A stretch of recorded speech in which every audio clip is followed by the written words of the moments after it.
be here with these two candidates who've been described to me in various ways. Simon as what Winston Peters used to look like when he was young. But I can assure you he doesn't behave like Winston. And it's also great to be here with Todd as a new candidate. He was telling us this morning that he was one of the many doors he knocked on. Someone said to him, "Oh, you look like a fat Tony Ryle." Whereas I think he looks like a skinny.com.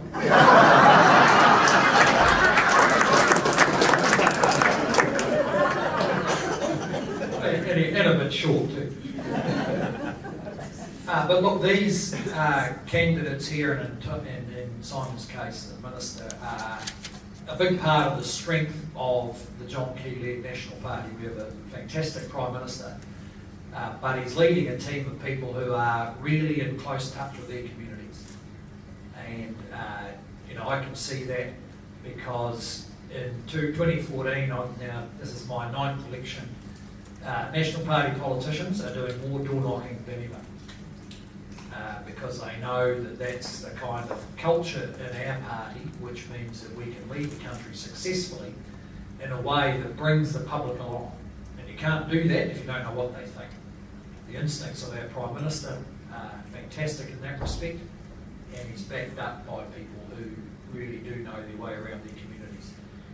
And in a campaign, we get a look at a huge range of New Zealand's communities. In the last 2 or 3 days, I've been down in my own electorate, almost not my own electorate, out in the middle of nowhere in Southland. I've been through Mount Roskill and Te Aratu and Omahanga in Auckland, here today in Hamilton, later today. And if there's a pattern across those very different communities, it's the sense that the country's going in the right direction. And they don't want to change that direction. They might argue with bits of it, but it's headed in the right direction. And actually that's a hard-won confidence, because in all of those communities we're meeting people, as we are here in Tauranga, who have had to reorganise their household affairs sometime in the last 6 or 7 years. People have had to be a bit more careful about their budget. They've got more concerned about debt. And a lot of households, people have been worried about job security, or they lost their jobs. That has a big impact. When they go to the workplace, pretty well every workplace, including the public service workplaces, which is about a third of them, people have had to work out how to do a better job. Do more with less, change their product or their service, think harder about their customer, because times are reasonably tough. And now we've come out of it. I think Kiwis are reasonably proud of that, actually. And you look around the world and you read about, what's going on in the UK with the vote about Scotland, all this stuff in Europe around Russia, and the fact that Europe just can't grow, its economies are just flat. And even the Aussies are just a little bit not quite as confident as they always relentlessly are. They're just not quite sure where it's going with the mining slowing down. And Kiwis have figured that out because they're staying home. 3 years ago, 43,000 net Kiwis went to Australia. By Christmas, it'll be 0. So, people I think are reasonably confident that we're going somewhere that's going to benefit them. And that's what gives us confidence about where New Zealand can get to. If we can get re-elected, and that would be a privilege, then you could expect more of the kind of open, approachable and accountable leadership that John Key provides. And that will work because New Zealanders just want to get on and do sensible stuff. Is that still going? Yes, it is. Sensible stuff to get ahead. And that's been part of how this government's worked.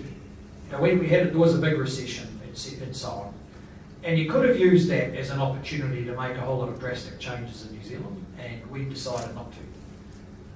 We decided to keep the undertakings we made in 2008, but also that the change that makes a difference is a change that people support. And that was part of their very successful Australian recipe for, up to 6 or 7 years ago. It was just consistent change over time, just keep doing a better job, and that's why they get paid more than us. And we just want to achieve the same thing. So today the average wage in New Zealand is $55,000. And if we stick to the track we're on, it'll grow to a bit over $62,000 in the next 4 years. Now, it's not winning lotto, but as I've found out, and I think others, you don't often win lotto. No, sometimes someone does, somewhere. I've never met one actually, but I presume they're giving the money to real people. The way you get ahead with a country is the same as with your household. You can't wait around for some spectacular thing to drop in your lap. You just keep doing sensible things well. And that's what this government done. Actually, one example is your local member who's retiring, Tony Ryle, who came into Parliament with me, one of 3 MPs still left from an intake of 37 in 1990 when we had a landslide victory. But in the health system, he's just stuck to doing straightforward stuff well. Get all the kids immunised, get the cancer treatment time shorter, make sure that when people go to the emergency department, they get the service they need in an hour and a half, not 6 days. He's just stuck at it. And the health system has done a remarkable job. He's showed remarkable leadership and they've done it. New Zealand has the most efficient public health system in the developed world from what I can see. And it's just because they've stuck to doing the things that matter to you. And that's the tone of this government. He hasn't mucked around with big theories about restructuring. Just get on with the job. So with getting on with the job, if we're re-elected, is a lot about supporting that confidence, particularly in our businesses. We're looking out 3 to 5 years, and we know there's uncertainties about the economy, so the dairy prices have come down, actually just a bit faster than people expected, but nevertheless they are down. We want to help those businesses to expand our export base. We've also got a fair bit of work yet to do on government finances, and just to explain where we've got to there, and while we talk about it a bit. In 2008, the New Zealand government, in this definition of net debt, owed about $8 billion, and by the middle of next year it'll be about $65 billion. So we have borrowed quite a lot of money in the last 6 or 7 years in order to keep paying national super, keep the hospital going, keep the school funded, protect the most vulnerable, and ensure that public services continue, because through tough times that matters. And the other big dob has been Christchurch, where on your behalf we borrowed $15 billion to put into the rebuild of Christchurch, and the private sector is providing the other $25 billion for what is still yet a massive rebuild. So we've run up that debt, and we did it in the confidence that better times would come, and that when better times came we'd start paying it down.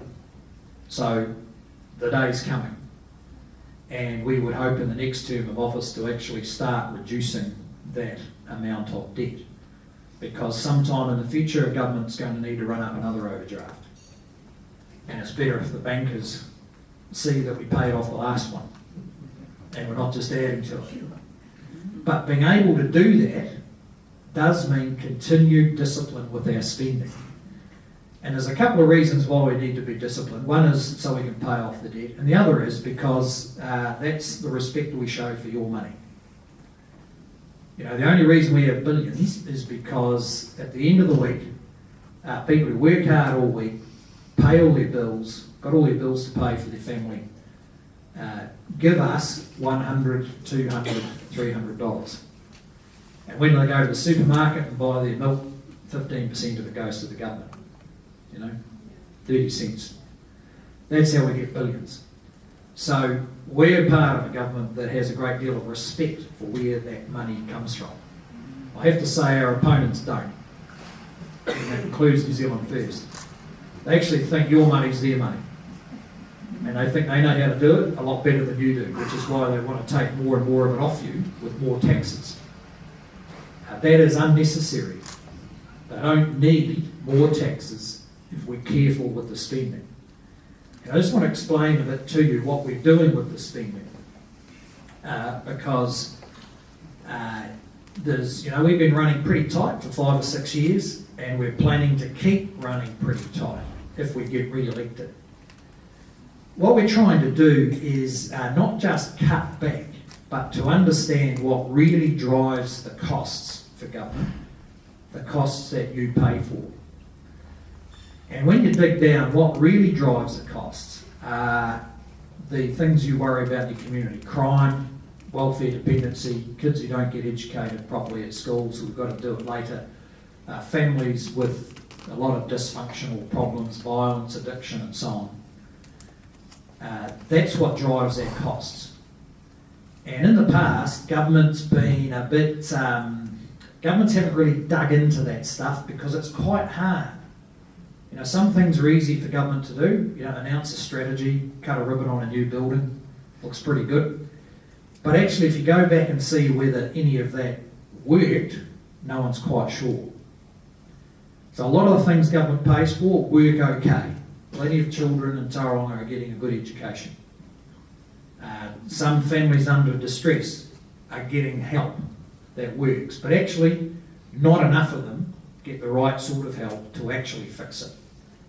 And one of the reasons government keeps getting bigger is because it doesn't fix the problems. It kind of feeds off the misery rather than fixing it. Because actually we want less customers. Businesses want more customers, that drives their revenue. We want less customers. And it's one of the big differences, I think, between the left and the right, particularly these days. The left want more government customers. Actually, more misery suits them. Bigger government, more spending, higher taxes, more for politicians to do. We want less.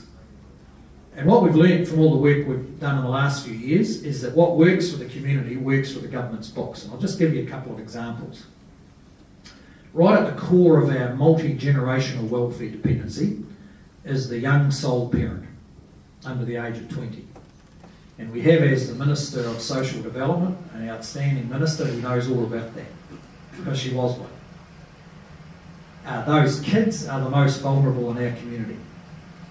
And those young women, on average, spend 20 years on a benefit. That's their average length of stay. That's just the average, right? It means a lot of them are spending a lot longer than 20 years. And that's not good for your community, and it's certainly not good for their family. So we decided a couple of years ago to get an adult supervisor for each one of them, for every one of them in New Zealand. And 3 years ago that was 4,600. A few more than the combined population of Tauranga boys and Tauranga girls. And that adult who is part of their life, make sure their rent gets paid so they don't keep shifting, make sure the child goes to the doctor when they're sick, keeps the stray males away because that child's very vulnerable to sort of semi-connected males. And most importantly, gets the young woman hooked back into education, because if they get any kind of post-school qualification, they're off in 7 years, not 20. That saves you millions. And actually it's much better for them. And a lot of these young women actually are quite aspirational if they get the opportunity. The traditional model is they're out in the suburbs and Papamoa, sink or swim. Pretty tough if you're 16, out in the middle of West Auckland. Don't know what you're doing with a child. One of the effects of what we've been doing is that the number of sole parents under 20 has dropped from 4,300 to 2,600 across New Zealand. So it's dropped by 40%. We're not exactly sure why, but I can tell you it's a great thing. It's starting to break that cycle that we worried about endlessly. Now, you've got to keep working at it to make sure it stays that way and that we get the numbers lower, but it's a pretty good start. And the approach we're taking is what we call the investment approach. What can we spend now to save later? And if you work it out that way, with a little bit of money, you can make quite a big difference. So with these young women, we haven't spent a whole lot of money, but it's had quite an impact because we're clear what we're trying to achieve. And there's other groups that we're working with, again, who cost you a lot, in case you wonder where the billions goes.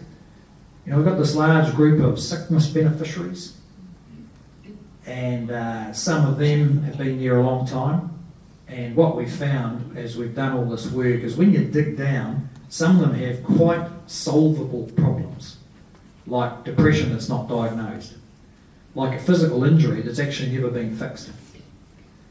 Just because they went to the wrong doctor, or they didn't go to the doctor, or they shifted before the operation happened. Very expensive failure.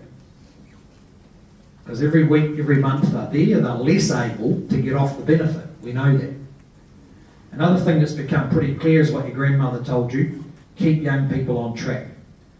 We do this calculation of the total cost of everyone on benefit. There's 300,000 of them at the moment, and they will cost you $76 billion over the lifetime. So we want to try and do something about getting that number down. But about 50 billion of it is driven by people who went on a benefit under the age of 20.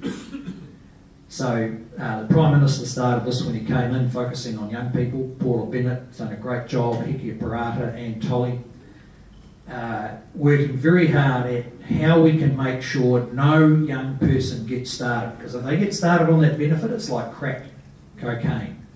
It's really hard to get them off. Even if they come off, found they coming back to it.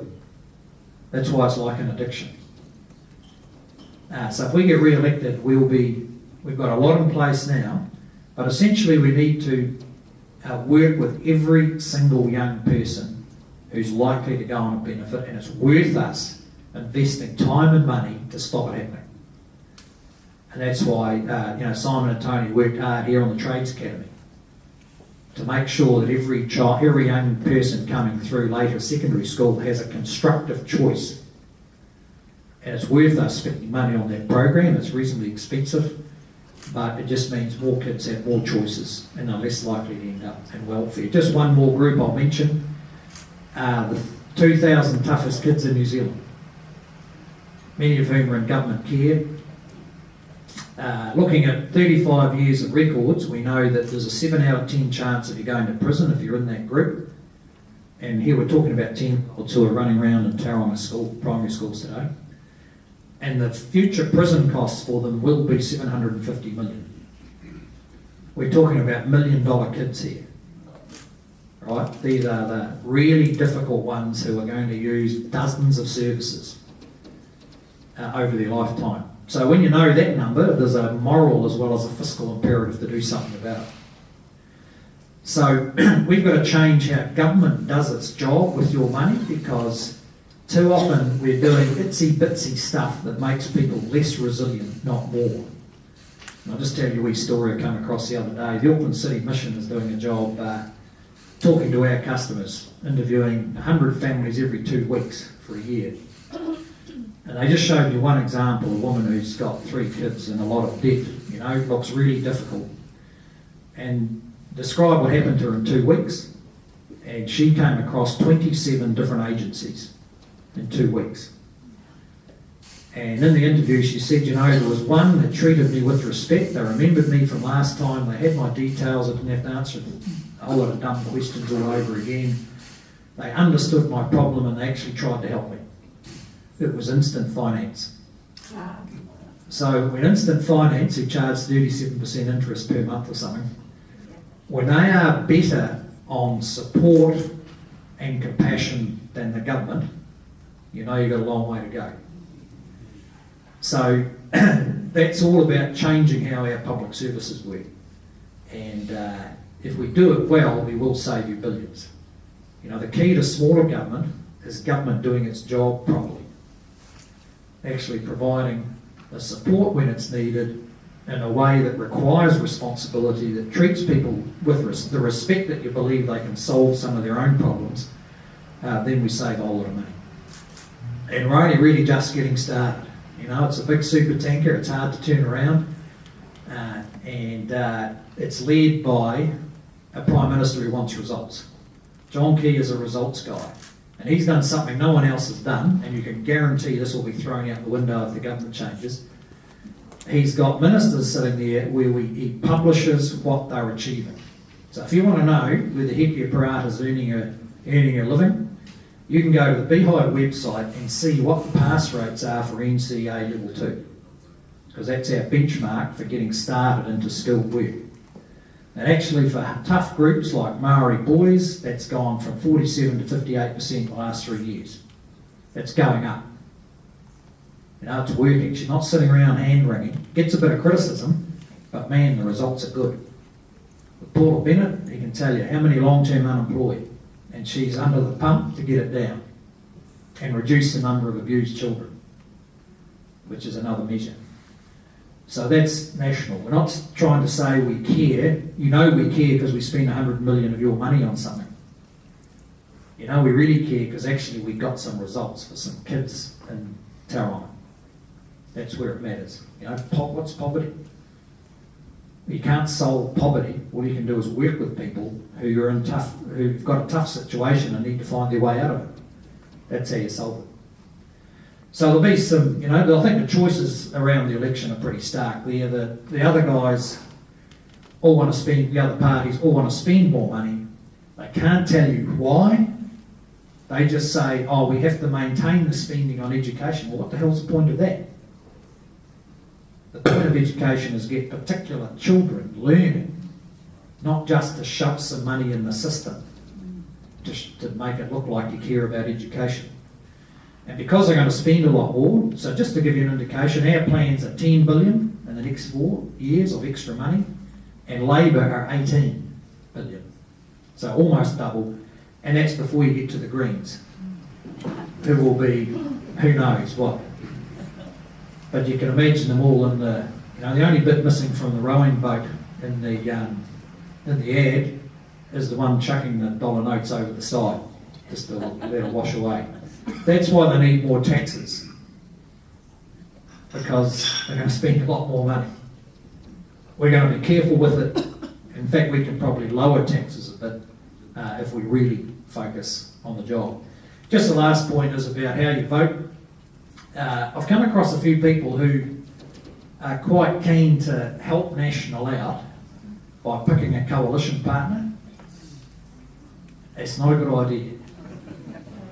I know you think politicians don't do very useful things, but one thing we do know how to do is get coalition things together. And you know, come Sunday, that'll be hopefully what John Key has the privilege of being able to do. Pretty simple rule.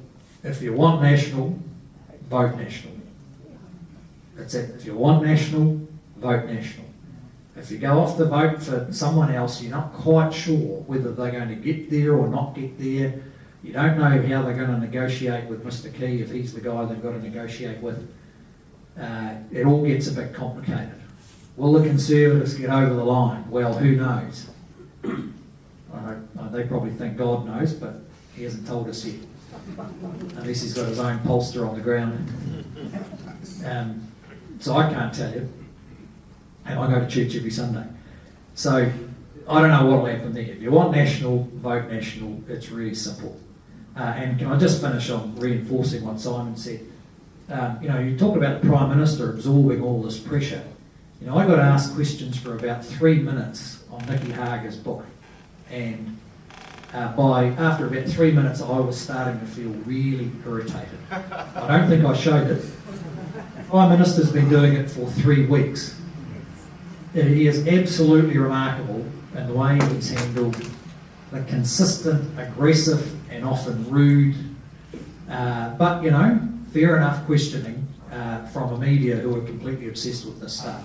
And now the shame of all that isn't those issues, I'm not even going to bother talking about them, it's just that, even as one of the Labor politicians said to me, no one's even heard what Labor has to offer, let alone what we've got to offer. It's all just been crowded out by all this other stuff. But I have a great respect for the instincts of the public. And when the public know that despite whatever all that stuff is mostly irrelevant to them, we're going in the right direction and they can vote for that. Thanks.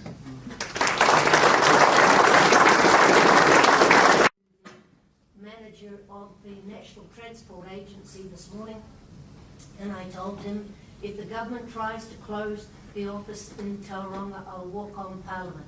I want to say, please don't lose your nerve when it comes to investing in infrastructure. We need improvements on Highway 29 and 22, and it leads to the port. But I want you to actually make sure that the work that Simon has done on energy research and development, that you continue to do that and you find the oil that the world desperately needs. I think that's one of the big important issues, that the economic well-being of our nation is dependent on your ability to make sure that we have the projects in place that will lead to income for everybody. You're quite right, Simon's done a great job on that. And on Tauranga infrastructure, he's persistent to the point of irritation, and you've done a lot better than you should have, really. Because where we want to get to is that you can just get your phone out and look at your tax in real time as you can with a bank. And interestingly, in New Zealand, the lower your income, the more complicated the system is.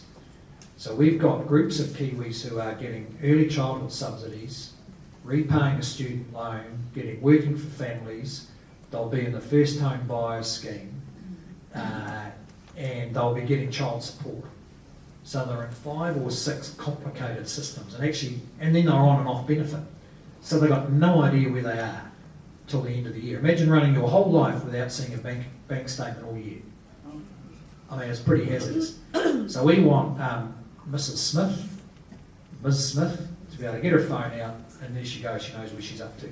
And we're going to spend a few $100 million doing that if we get re-elected. So that and then we wouldn't have problems like secondary tax. Well, ladies and gentlemen, can you just join me in giving the Honourable Bill English a round of applause?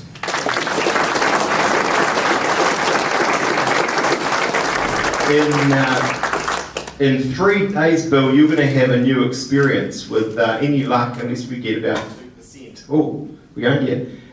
You're going to be a list MP for the first time. Yeah. So, if for no other reason, that's got to be a pretty good reason to give your party vote to National. Can I just say really 2 things? I think Bill gives us absolute confidence that New Zealand is under National going in the right direction. That we've got an investment approach that's spending your money very wisely and getting results across a wide array of areas. We've had a slogan this election, Team Key, and there's no question, I think, as Bill has said, that John Key has many remarkable qualities. He's a remarkable man who shows a calmness under fire in a way I think perhaps some of us wouldn't necessarily. But he's also very much in that first word part of the team. And I certainly admire and know that Bill is an integral part of that with, as he said, 9 elections, all of that remarkable institutional experience that he brings and that helps John Key steer New Zealand, and of course to do that we hope for another 3 years. Can I just say locally we're also going in the right direction. And under Tony and I, and we hope in 2 or 3 days with Todd Muller, should we get re-elected, we want to continue doing that. We had a remarkable story here. We really have invested in infrastructure, over $700 million in the Bay of Plenty and roads, many projects and more to come. At the hospital, significant expansion, a new cancer centre being blessed with a ceremony tomorrow. Birth care centre, nearly 3,000 more elective surgeries each year, 3 new schools since we've been in government, many millions more spent on new classrooms and upgrades, so that from right from birth, where 97% of little kiddies now get early childhood education, highest ever in Tauranga, through to the other end where we've got the Trades Academy now that we promised, and a tertiary centre on the way, strong results coming through. Law and order the same, and many other areas. So thank you for your support in the last couple of elections. It's helped us do our job. We ask again for your support as local MPs and also for the national parties, that we can continue to work hard for you and for New Zealand. Thank you very much for coming along today.